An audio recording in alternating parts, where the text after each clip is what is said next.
Today we're talking about the best gut health supplements or how to choose a quality microbiome support. 86% of households are consuming probiotics. That makes me happy.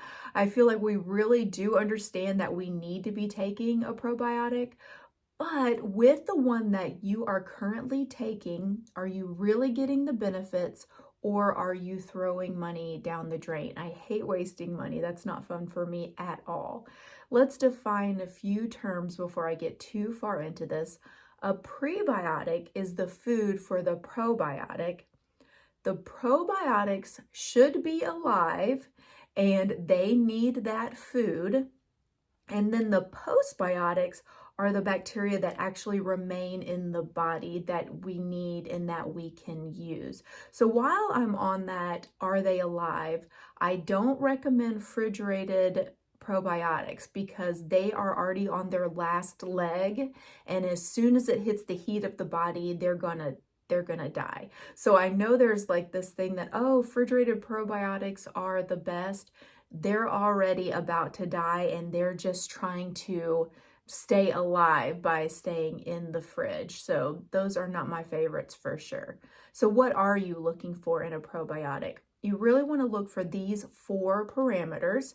Number 1 is quality of the species and strains. And this is important because we actually need a variety and diversity is key. There are thousands of strains in the gut. And remember, the microbiome is everywhere. So just in the gut, there are thousands of strains. And each are unique and perform different roles. We want to have the ones that have really been studied and we are knowing that they are making a difference in the body. So some of these setup camps, some of the bacteria are like, oh, this is a good place, I'm gonna set up here. And some are transient and they just pass through and they give us the benefits as they're passing through.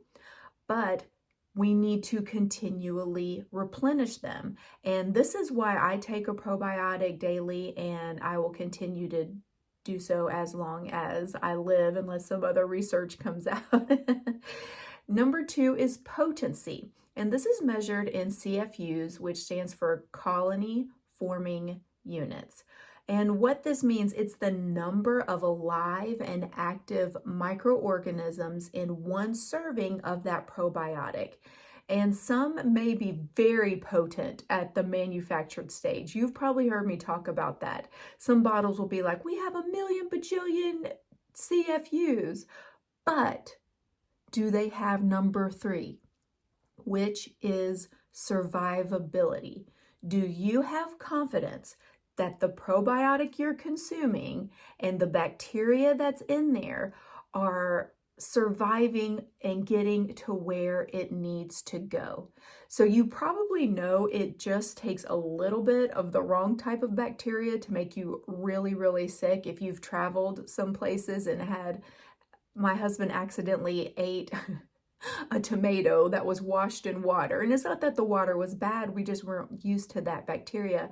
And he was sick for the whole rest of that trip. And it was a tomato that had been washed. A tiny bit of bacteria makes a huge difference. So we're actually not looking for a gabillion CFUs. We're looking for a small amount of the right bacteria that still makes it alive to the right place in the body. This is probably what's most important. Our stomach acids are designed to kill and neutralize, and we actually need most of our probiotics to make it to the small and large intestine. And with other brands, they usually don't make it there.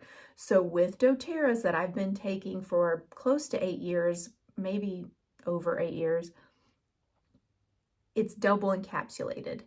And the first one opens in the stomach and releases the bacteria that's perfect for there, that's been studied. And then the second one does not even open till the small intestine. And so that the strains that we need in the small and large intestine make it there alive. They have their prebiotic, they have their food, they're happy, and they make it all the way to where they're supposed to go, so it actually benefits us. Even the PBSS Junior that your kids are taking, they're microencapsulated so that they don't die in the stomach and make it to the small and large intestine. I actually have a friend, she just went to the endocrinologist. It's kind of a sad story, but at least she finally found what's going on in her body. And the doctor told my friend, you have got to be on a quality probiotic.